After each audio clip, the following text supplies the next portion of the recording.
반갑습니다. 어제 저희 아버지가 은퇴식을 했는데 저희 모교회를 제가 오랜만에 방문해서 성도님들과 교제 나누고 그랬거든요. 제가 그곳에서 팔은 안으로 굽는구나 라는 것을 잘 발견했어요. 제가 그 막내 아들 가을이, 가을이가 누가 봐도 제 아내를 닮았잖아요. 그렇죠? 네. 제 아내가 제 뒤에 이렇게 버젓이 서 있는데도 불구하고 성도님들이 아들이 목사님 똑같이 생겼어요. 제가 볼 때는 안 닮은 것 같은데, 네. 역시 팔은 안으로 굽는구나. 제 뒤에 아내가 이렇게 서 있었거든요. 네. 그랬습니다. 네. 여러분, 임직자들의 수고를 이렇게 기념하는 행사를 통해서 저도 좀 느낀 바가 있었습니다. 네. 하나님께서 우리의 수고와 헌신을 참 기뻐하시겠구나 라는 마음이 많이 들었었습니다. 그런데 사실 제가 성경을 읽으면서 언제나 고민하는 것이 무엇이냐면, 특별히 사도행전을 우리가 다루고 있잖아요. 사도행전은 성도의 어려움이 많이 등장합니다. 오늘 본문에도 성도의 어려움이 등장하죠. 그럼 저는 이제 성도의 어려움이 등장할 때마다 어떤 고민을 하냐면, 나도 이렇게 살아야 되나? 라는 고민을 해요. 여러분 그런 고민 하시죠? 스데반의 이야기를 들을 때는 나도 순교를 해야 되나?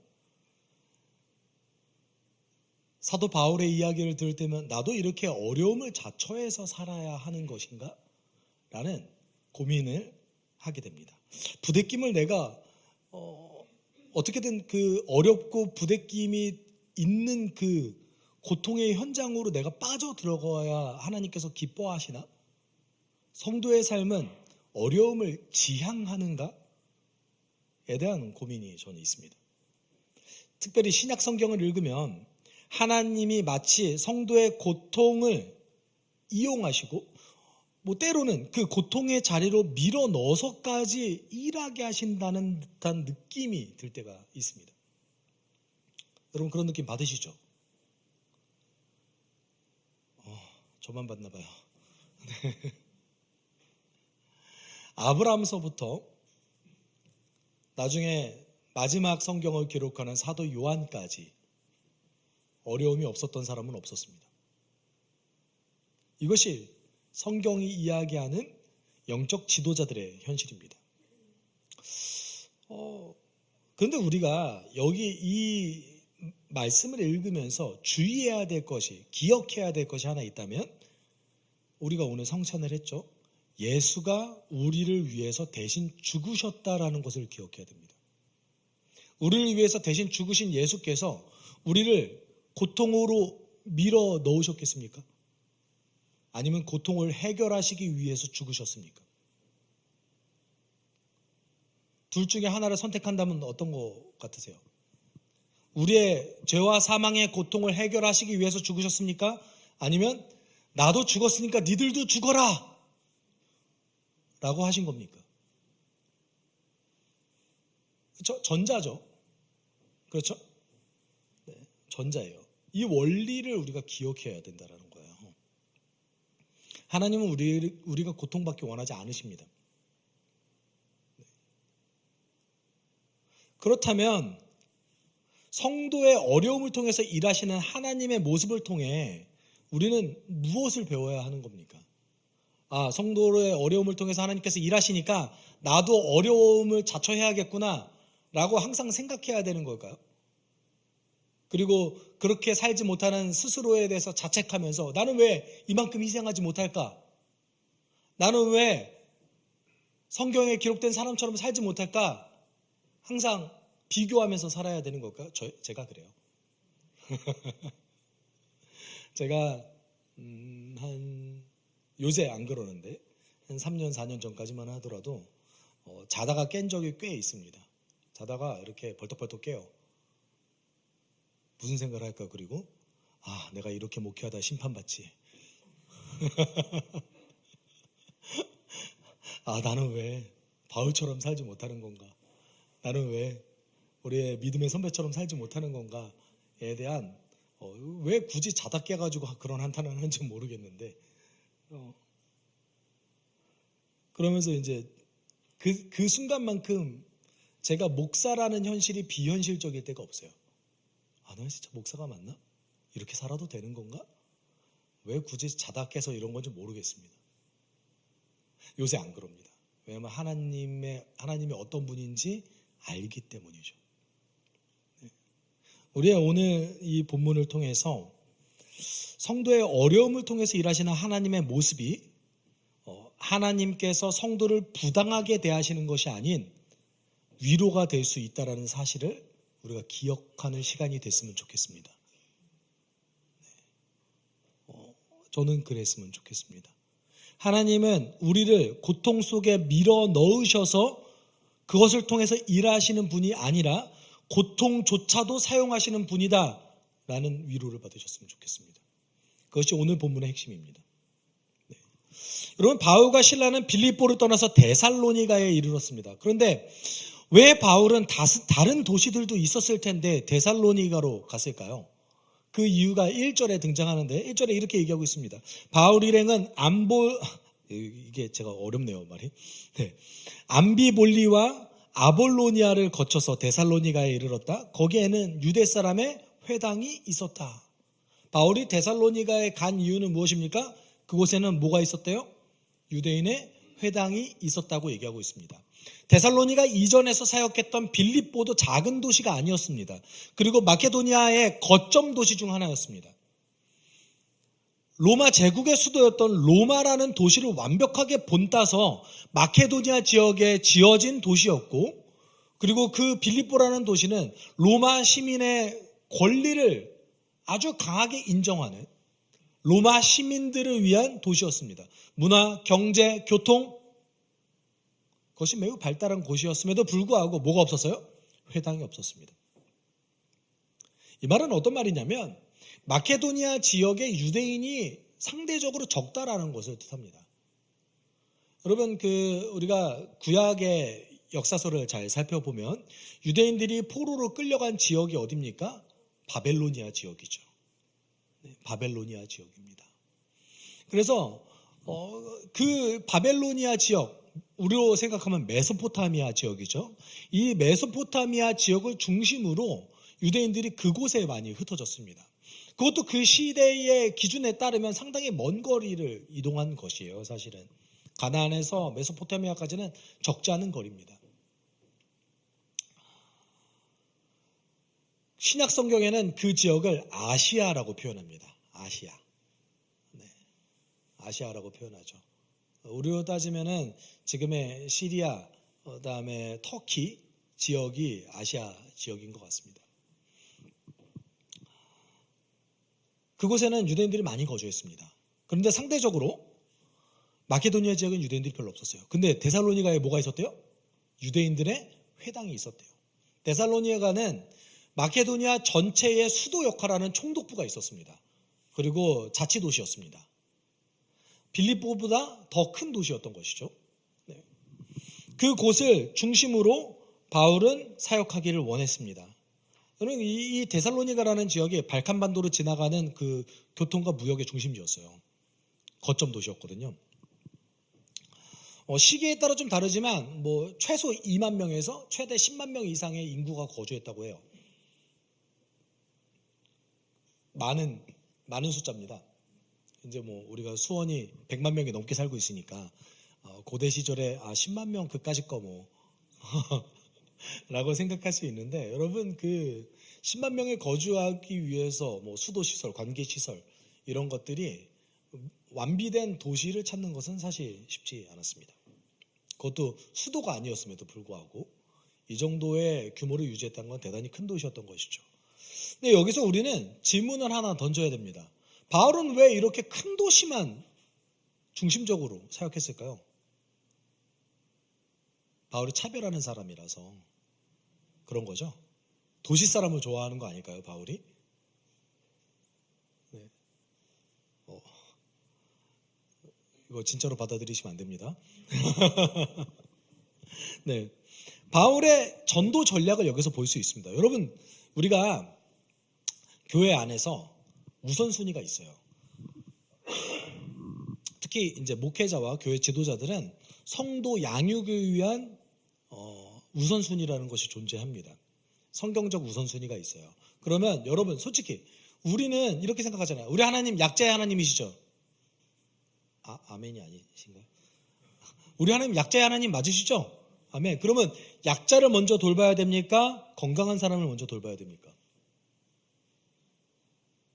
여기 계신 대부분의 사람들이 약자라고 말씀하실 거예요.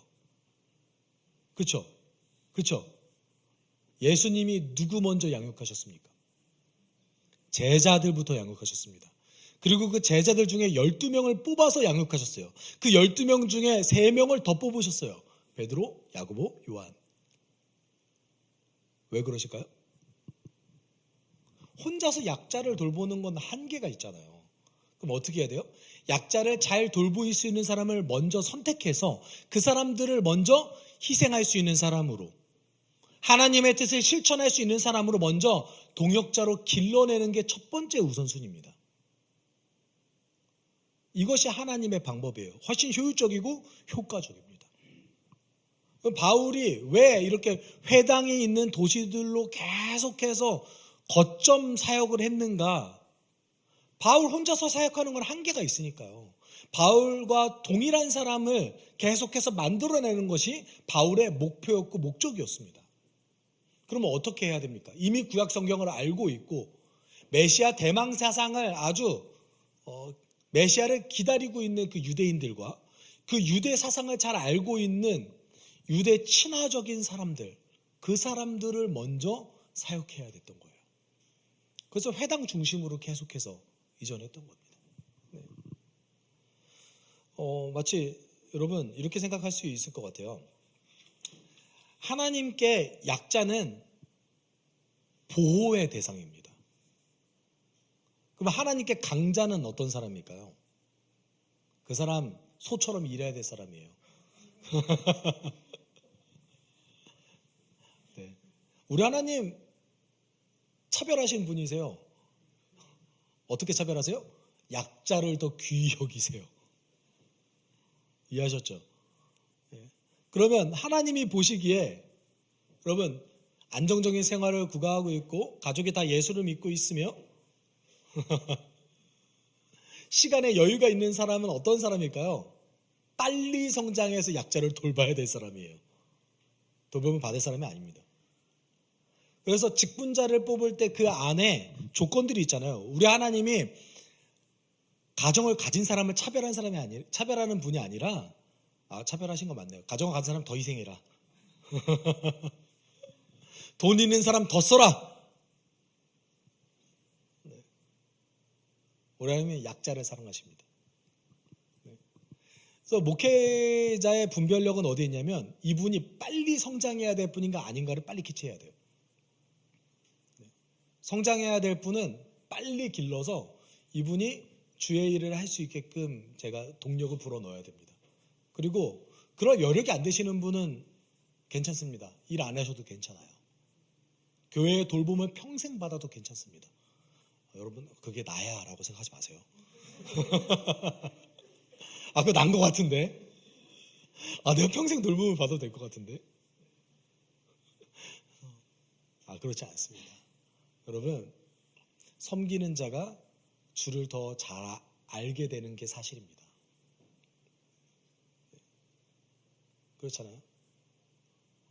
저는 모세가 장로들로 하여금 그들도 나와 같이 되길 원하노라라고 얘기했잖아요. 여러분도 저와 같이 되길 소망합니다.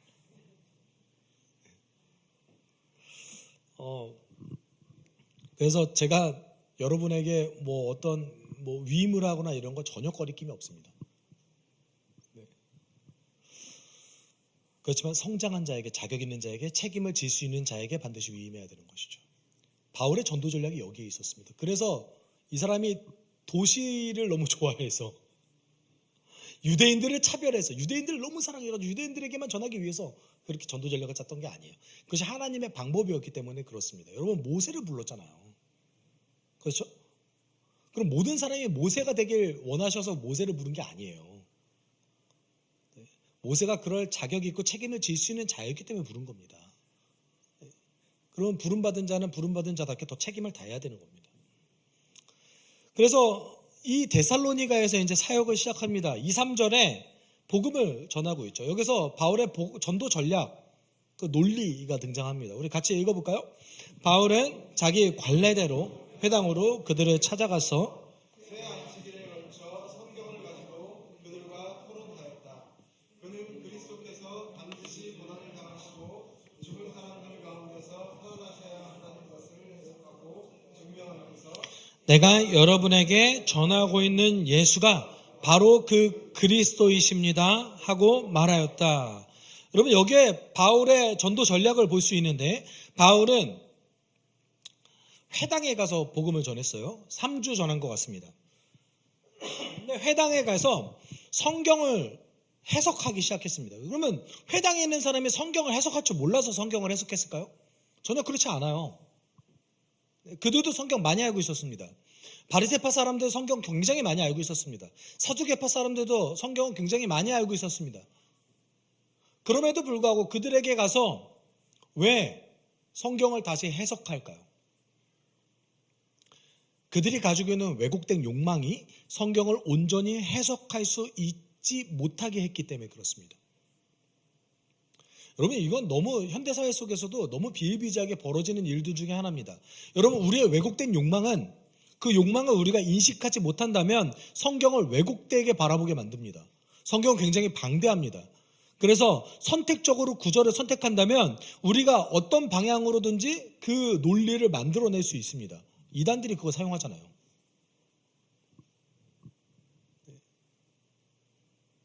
그래서 성경은 언제나 해석할 때 나의 욕망을 중심으로 해석하는 것이 아닌가라는 자기 반성을 하면서 성경을 해석해야 돼요. 근데 우리가 욕망에 아주 집착돼서 천착해서 성경 해석할 때가 너무 많아요. 위로 얻고 싶으시면 그 랜덤 뽑기 많이 하시잖아요. 아니신가요? 내가 위로를 좀 얻고 싶어요. 그럼 어떻게 하세요? 성경을 이렇게 한번 펴보고 여기에 나에게 위로가 되는 말씀이 뭐가 있을까? 여러분, 위로를 받고 싶으세요?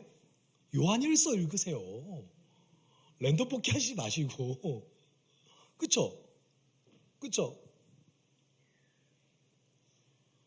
우리가 욕망 중심으로 신앙생활하는 것이 너무 당연하게 돼버렸어요. 근데 바울은 지금 뭘 하고 있습니까? 유대인들이 가지고 있었던 왜곡된 욕망이 메시아에 대한 생각을 바꿔버렸다는 것을 증명하고 있는 거예요. 아니, 바울 본인도 예수께서 하나님이 보내실 메시아가 고난당하고 부활할 것이다 라는 것을 깨닫지 못했습니다. 성경을 그렇게 많이 알고 있었음에도 불구하고 그의 왜곡된 욕망이 그것을 못하게 만들었어요. 유대인의 왜곡된 욕망은 무엇이었습니까? 이 시대의 다윗 왕국을 다시 구축하는 것, 우리 민족이 로마의 압제를 벗어나서 독립을 이루는 것, 솔로몬의 영광이 다시 재현되는 것, 이것이었죠. 여러분, 이 욕망이 반드시 잘못됐다고 얘기할 수 있습니까? 아니요, 그렇지는 않을 것 같아요. 여러분이 잘 살고 싶죠? 아니신가요? 우리 솔직해집시다. 받는 것보다 주는 것이 더 복되죠.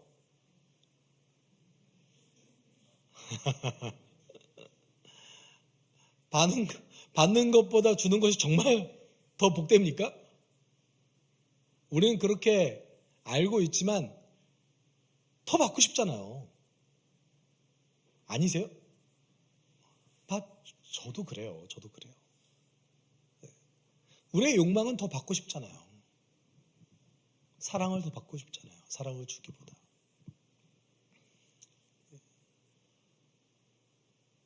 여러분, 그 욕망에 사로잡혀 있으면 성경을 온전히 해석할 수 없습니다. 우리가 잘 살고 싶은 것, 우리가 더 누리고 싶은 것은 그것 자체로 잘못된 욕망이 아닌데 그 욕망에 사로잡혀 있는다면 잘못된 겁니다.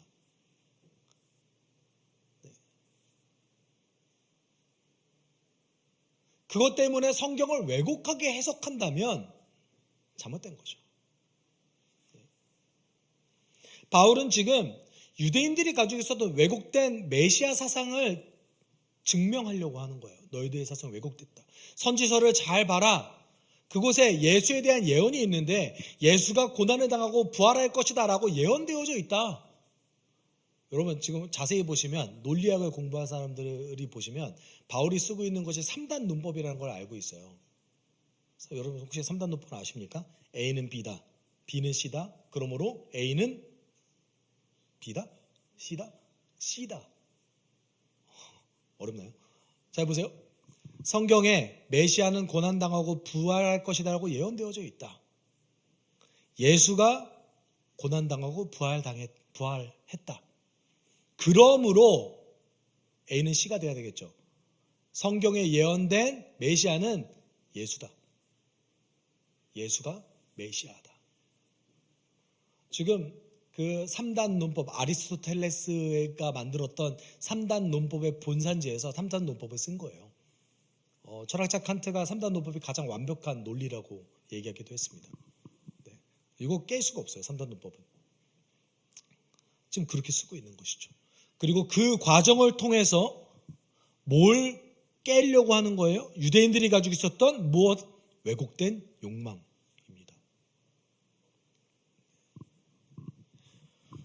여러분 그 왜곡된 욕망이 복음을 받아들이지 못하고 성경을 온전히 해석하지 못하게 만듭니다. 이 바울의 복음을 들었던 사람들은 이제 바울의 그 복음에 반응하기 시작했습니다. 그들 가운데 몇몇 사람이 승복하여 바울과 실라를 따르고 또 많은 경건한 그리스 사람과 적지 않은 귀부인들이 그렇게 하였다라고 얘기합니다. 여러분 우리가 좀 구성을 살펴보죠. 공동체가 형성됐습니다. 그 공동체 안에 몇몇의 유대인 그리고 다수의 경건한 그리스 사람 그리고 귀부인이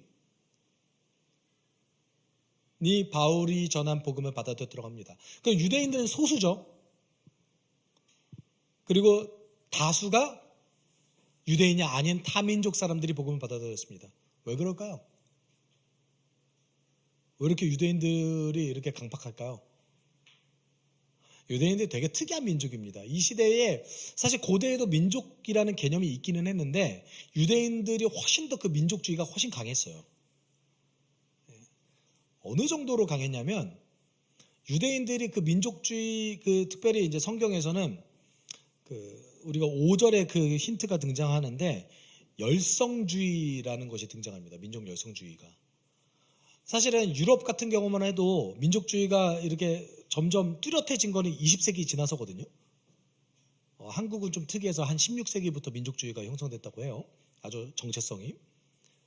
유대인들은 고대 시절부터 자기의 민족적 정체성이 매우 뚜렷했습니다. 그래서 자신들의 왜곡된 욕망을 버리기가 힘들었던 거예요. 성경을 많이 알았지만 매주 하나님께 예배했지만 이 왜곡된 욕망을 버릴 수 없었습니다. 여러분 이거 너무 쉽게 볼 수 있는 현상이에요. 현대교회는 안 그렇습니까? 그렇잖아요. 우리가 매주 예배를 드리고 우리가 매주 말씀을 듣고 그럼에도 불구하고 우리가 가지고 있는 그 왜곡된 욕망을 버리기가 힘든 것이 우리의 현실이기도 합니다. 그런데 이런 민족적 정체성이 그 뚜렷하지 않았던 그리스 사람들과 그럼에도 불구하고 성경의 가치가 매력적이라고 느꼈던 사람들, 그 사람들이 바울의 복음을 아주 잘 받아들일 수 있게 됐던 것이죠. 문제가 발생했습니다. 제가 아까도 말씀드렸듯이 유대인들은 민족적 정체성이 매우 뚜렷하다고 했잖아요. 이 시대는 이 정체성을 넘어서서 우리 민족인데도 불구하고 우리 민족의 정체성을 지키지 않는 자에 대한 테러리즘이 엄청 올라가던 시기였어요.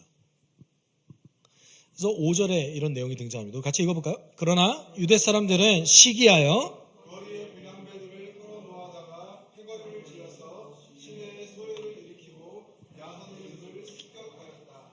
그리고 바울 이전을 끌어다가 군중 앞에 세우려고 찾았다. 여러분 여기서 유대 사람들이 시기해서라고 얘기하고 있죠. 근데 헬라어를 번역하면 being jealous라는 번역입니다. 이게 어떤 뜻이냐면 열성적이 되어서로 번역이 돼요. 이상하죠. 열성적으로 변했는데 왜 회심한 사람들을 공격합니까? 이 표현이 이제 바울의 선교 사역에서 어떤 사람들을 뜻하냐면 첫 번째는 유대 열성주의자들, 우리가 이제 율법주의자라고 표현되는 사람들을 지칭할 때 쓰는 표현이에요. 그러니까 이 사람들이 바울의 복음 전도를 듣고 열받은 거예요. 왜 열받았어요? 야, 우리의 메시아 대망 사상을 네가 뭔데 공격해? 이거예요, 사실은. 실제로 바울이 데살로니가를 방문했을 때보다 대략 한 3년 정도 전에, 2년에서 3년 정도 전에 로마 황제였던 글라우디오 황제가 로마 도시 내에서 어떤 법령을 발표했냐면 유대인 추방령을 발표했어요. 그러니까 바울이 데살로니가 전도를 하기 몇 년 전에 유대인 추방령이 발동됐습니다. 왜 그럴까요? 유대인들이 그리스도인들을 그렇게 공격하는 거예요. 야, 쟤네들 왜 성경을 왜곡 해석해? 왜 율법을 안 지켜? 그래서 어떻게 해요? 교회 가서 테러를 저지르고 공격하고 때로는 죽이기까지 하고, 이런 소요 사태를 많이 벌이니까 로마 황제가 화가 나서 야, 유대인들 다 내쫓아버려.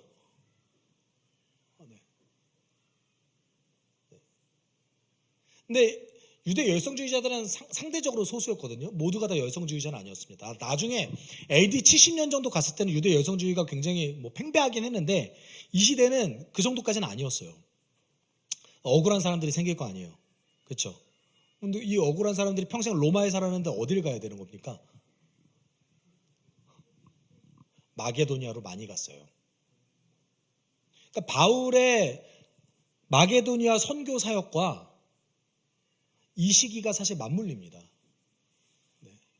그러니까 하나님이 바울을 마게도니아로 이렇게 부르셨던 그 시점이 굉장히 좋은 시점이었던 거예요. 하나님이 괜히 환상까지 보여줘서 보내주신 게 아니에요.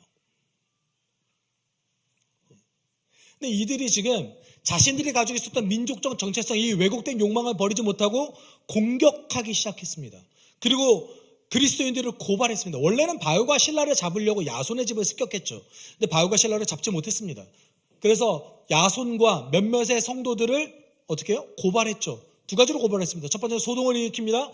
두 번째는 가이사의 뜻, 황제의 뜻을 거슬려서 이들이 반란을 획책합니다.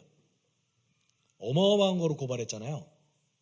그러니까 이 고발을 듣자마자 관리들이 굉장히 혼란에 휩싸여요. 무슨 소리야? 막상 조사를 해보니까 그렇게 큰 범죄 혐의를 찾지 못했던 거예요. 그래서 야손과 몇몇 성도들은 결국 보석금을 받고 풀려납니다.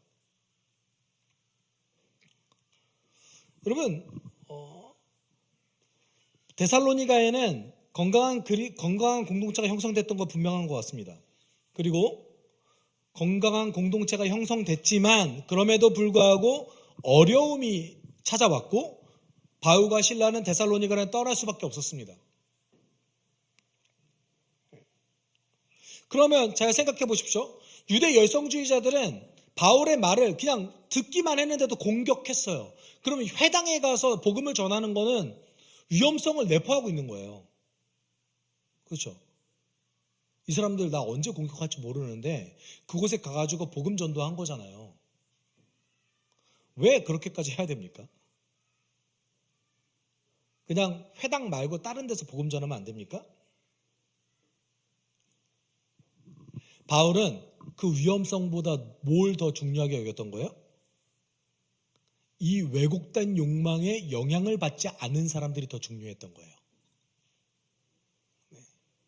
그리고 그 사람들이야말로 하나님의 뜻을 따라 초기 교회를 형성하기에 가장 이상적인 사람이었던 것으로 본 거예요. 여러분, 근데 우리가 이걸 기억해야 됩니다. 데살로니가 전서, 데살로니가 후서를 보면 바울이 혹시 이렇게 권면한 거 본 적 있으십니까? 너희도 회당에 가서 나처럼 공격을 당할 위험성을 극복해서라도 전도해라. 보신 분? 제가 그런 구절 발견하면은 아웃백 사드릴게요.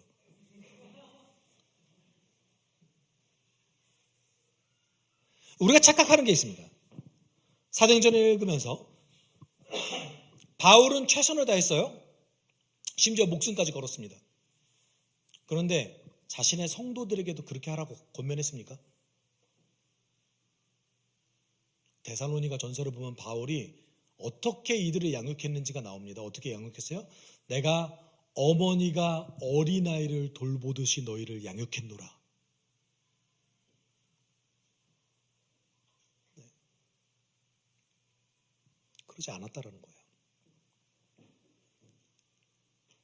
근데 그 시대가 교인들이 온전한 공동체 형성하는 것을 막았습니다.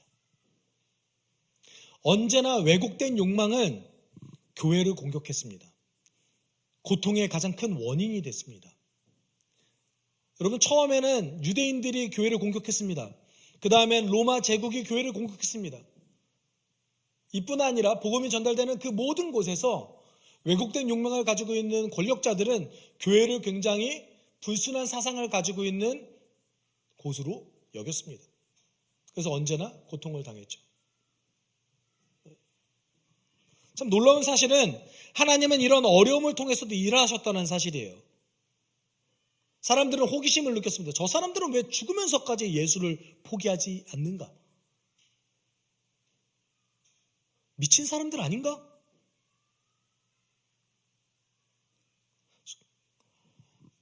신앙의 어떤 절개를 지켰던, 고통 속에서도 신앙의 절개를 지켰던 성도를 바라봤던 사람들은 왜 저렇게까지 예수를 믿지라는 질문을 던졌고, 그 질문에 그리스도인들은 정직하게 예수 그리스도에 대해서 전하는 것으로 대답했습니다. 여러분, 솔직히 말할까요?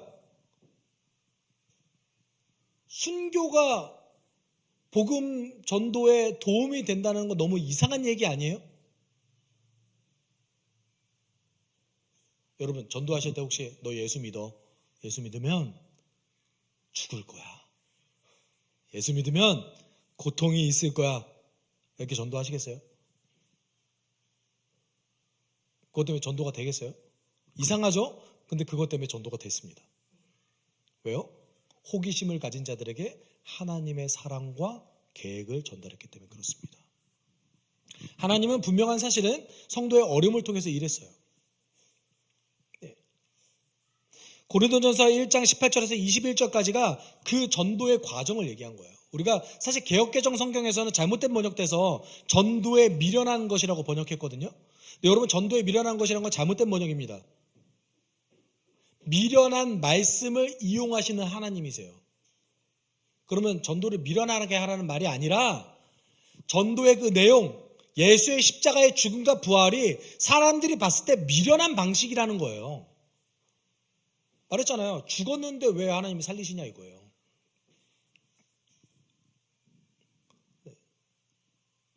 근데 우리는 전도를 미련하게 해도 된다고 생각하죠. 비인격적으로 폭력적으로 전도해야 된다고 생각하죠.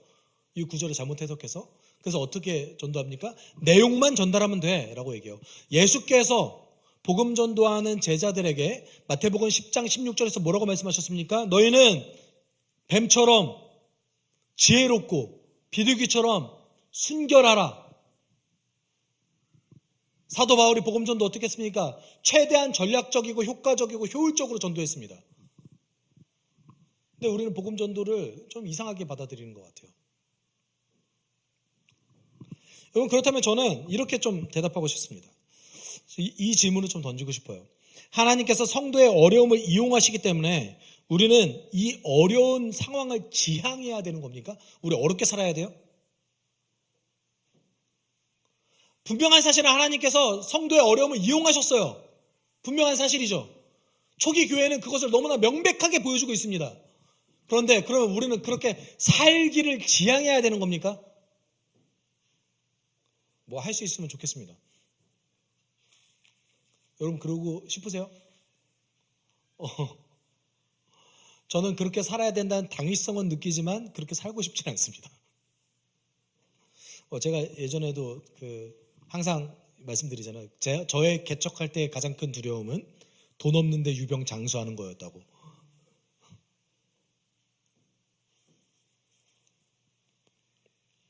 우리는 부대낌과 고통을 자청해야 됩니까? 그래야 하나님께서 그것을 사용하셔서 일하십니까? 아니요, 전혀 그렇지 않습니다. 오늘 본문에서는 성도의 어려움이 있기 전에 이미 공동체가 형성되는 걸 보여주고 있습니다. 그렇죠? 그런데 어려움을 통해서 하나님이 일하시는 모습을 보여주는 일은 어떤 겁니까? 하나님께서 우리의 실패와 좌절을 통해서도 일하신다는 것을 보여주는 위로인 거죠. 아닙니까? 걱정하지 마라. 내가 너희들의 좌절을 통해서도 일하겠다. 이 말인 거죠. 여러분, 우리가 말씀이 어떻게 앵글을 놓고 보냐에 따라서 달라져요. 여러분, 기억해야 될 게 있습니다. 주를 위해서 고통받는 삶, 전도하는 삶, 깨진 이 세상에서만 할 수 있는 특권이에요. 혹시 그렇게 생각해 보신 적 없으십니까? 하나님 나라 완성되면 우리 더 이상 전도하지 못해요.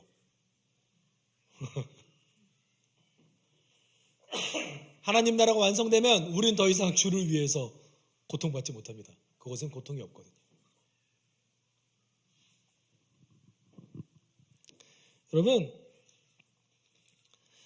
성도의 어려움을 통해서도 일하시는 하나님의 모습은 내가 왜곡된 욕망의 지배를 받는 이 세상에서도 일한다라를 보여주시는 하나님의 강력한 증거예요. 예수께서 베드로에게 얘기하실 때 내 교회를 네가 세울 거야 이렇게 말씀하셨나요? 아니요. 내 교회를 내가 세우리라. 우리의 노력이 교회를 세웁니까? 우리의 노력이 주의 일을 합니까? 아니요. 하나님께서 이용하시죠. 근데 주께서 이용하셔야만 되는 겁니다. 우리의 어려움을 통해서 일하시는 하나님의 모습을 통해서 우리는 위로받아야 돼요. 왜냐하면 강력하게 하나님께서 일하신다는 걸 보여주는 증거고, 그것을 통해서 하나님께서 뭘 하신다는 거예요? 내가 내 약속을 지키겠다.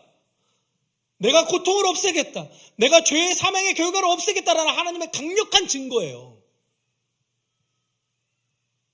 그렇죠. 아닙니까? 우리 하나님의 정말 우리를 향한 간절한 소망이 데살로니가전서 5장 16절에서 18절까지 등장합니다. 저는 사실 이 말씀 처음 이렇게 들었을 때는 하나님을 원망하기도 했어요. 우리 같이 읽어볼까요? 항상 기뻐하라. 쉬지 말고 기도하라. 범사에 감사하라. 이것이 그리스도 예수 안에서 너희를 향하신 하나님의 뜻이니라. 아멘. 저 이 말씀 읽었을 때 처음에 하나님을 원망했습니다. 사람이 어떻게 항상 기뻐하지? 사람이 어떻게 쉬지 말고 기도해? 하나님, 저에게 너무 부당한 명령을 하시는 거 아닙니까? 전 이렇게 받아들였습니다. 여러분, 이 말씀이 그 말씀입니까? 아니죠. 나는 너희가 항상 기뻐하기 원한다. 나는 너희가 왜곡된 욕망에 사로잡혀 사단의 시험에 빠져들지 않기를 원하노라.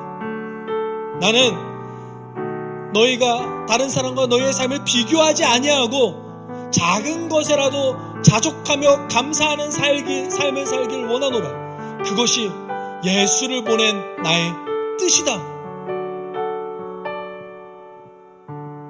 여러분, 이것이 우리 하나님의 뜻입니다. 우리 하나님은 우리가 만족을 누리기를 원합니다. 우리 하나님 우리가 감사하기를 원하십니다. 우리 하나님 우리가 기뻐하고 행복하기를 원하십니다. 그럼에도 불구하고 우리 삶에 고통이 있을 때는 하나님께서 그 고통조차 사용하십니다. 그것은 무슨 뜻입니까? 내가 내 약속을 반드시 이루리라. 나는 모든 것을 통해서도 일하고 있다 라고 얘기하시는 하나님의 위로의 메시지입니다. 우리가 함께 기도할 때, 하나님, 나의 억울함과 고통조차도 이용하셔서 당신의 선한 일을 행하시는 하나님, 우리 안에 있는 왜곡된 욕망을 제거하게 하여 주십시오. 주님 안에서 내가 만족을 누리게 하여 주십시오. 다른 사람과 나를 비교하지 않게 하여 주십시오. 당신께서 나에게 주시는 그 놀라운 은혜가 얼마나 큰지, 그 사랑이 얼마나 위대한지 묵상할 수 있게 하여 주십시오. 우리가 함께 이렇게 기도하도록 하겠습니다. 함께 기도합시다. 사랑이 많으신 하나님 아버지 감사합니다. 하나님, 성도의 고통이 위로가 될 수 있을 줄 믿습니다. 하나님, 우리의 어려움과 고통을 통해서도 일하시는 당신의 그 위대하심을 우리는 믿습니다. 하나님, 결국 이루시겠다라고 하셨던 그 당신의 그 의지가 발현될 줄 우리는 믿습니다. 하나님, 당신께서 우리가 고통당하기 원하지 않는다는 걸 압니다. 우리가 기뻐하기 원하고 우리가 자족하기 원하고 우리가 감사하는 인생을 살기 원하시는 당신의 뜻을 따라서 우리가 예수 안에 감사하며 깨어있으며 기뻐할 수 있는 삶을 살게 하여 주십시오. 우리가 풍성함을 누리지 못할 이유가 무엇이 있습니까? 우리가 기뻐하지 못할 이유가 무엇이 있습니까? 하나님, 내 인생의 실패를 통해서도 일하시는 그 당신의 능력을 알았을 때에 우리는 당신을 더 알아갈 수 있습니다. 우리는 당신께 더 깊이 우리의 삶을 드릴 수 있습니다. 하나님, 인도해 주십시오.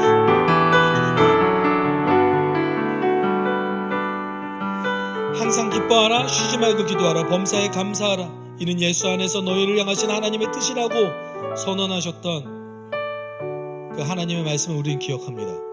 하나님, 우리는 때때로 억울한 고통을 당하고 불가항력적인 일을 당하며 깨진 세상 속에서 당신의 말씀을 실천하기 위한 부대낌과 억울한 일을 당할 때가 많이 있습니다. 하지만 우리는 믿습니다. 그것을 통해서도 하나님께서 일하신다는 것을 우리는 믿습니다. 그것이 우리에게 위로가 되게 하여 주십시오. 당신의 약속을 반드시 이루시겠다는 하나님의 뜻으로 받아들이게 하여 주십시오. 내가 억울한 일을 당할 때 하나님께서 무엇을 약속했는지 기억하게 하여 주십시오. 내가 고통을 당할 때에 예수께서 왜 오셨는지를 기억하게 하여 주십시오. 우리는 그것을 통하여서 하나님 더 알아가길 원합니다. 우리의 인생에 기쁨과 만족이 있길 원합니다. 하나님, 우리의 마음을 지키기를 소망합니다. 모든 것 감사드리며 예수 그리스도의 이름으로 기도드립니다. 아멘.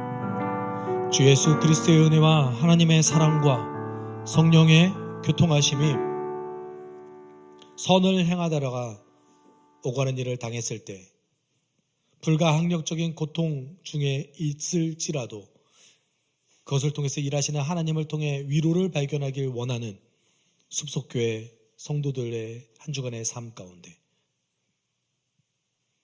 영원토록 함께 있을지어다. 아멘.